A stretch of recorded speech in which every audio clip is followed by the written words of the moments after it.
கருப்பு நிலா, மறைமதி, காருவா, புதுநிலவு இதெல்லாம் என்னங்க? இதெல்லாம் தாங்க அமாவாசையோட மறுபெயர்கள். அமாவாசை அன்னைக்கு நிலா தெரியாது. அதனால் கருப்பு நிலா நாள் அப்படின்னு அமாவாசை தினத்தை குறிப்பிடுவாங்க.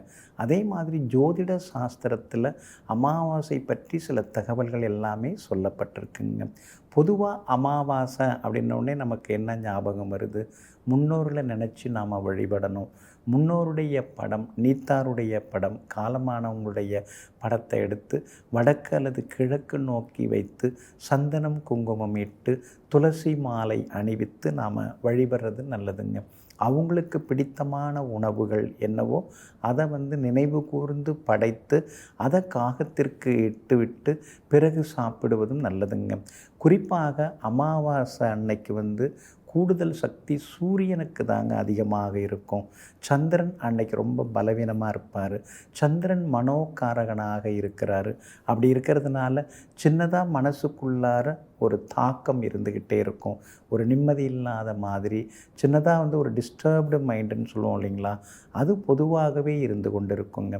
அப்படி இருக்கிறதுனால தான் அமாவாசை தினத்தன்று அதிகமாக சாப்பிடாமல் விரதம் இருக்கிறதும் நல்லது, குறைவாக சாப்பிடுவதும் நல்லது. வேறு யோசனைகளில் மூழ்காமல் முன்னோர்களை நினைத்து வழிபடுவதும் நல்லதுன்னு சொல்லியிருக்காங்க. அதே மாதிரி அமாவாசை அன்னைக்கு அதாவது தானம் செய்வது நல்லது.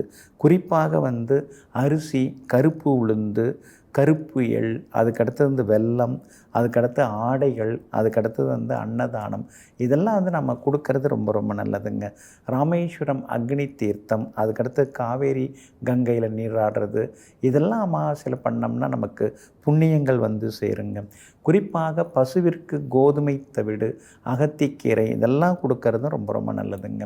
அமாவாசை அன்னைக்கு பொதுவாக நாம் மந்திரங்கள் ஜபிக்கிறது நல்லது. அதே மாதிரி உடம்பை கொஞ்சம் பார்த்துக்கிறதும் ரொம்ப நல்லதுங்க. குறிப்பாக அமாவாசை அன்னைக்கு தாகம் அதிகமாக எடுக்கும். சிலர் தண்ணீர் அருந்தி கொண்டே இருப்பாங்க. தண்ணீர் சத்து, நீர் சத்துள்ள காய்கறிகளை சாப்பிட்றது நல்லது.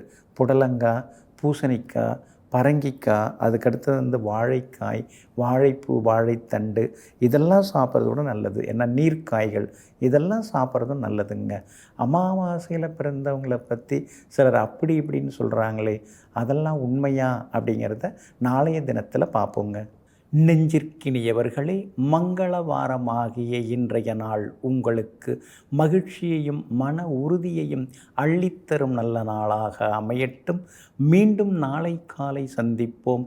நன்றியுடன் உங்கள் ஜோதிட முனைவர் KP வித்யாதரன். வணக்கம்.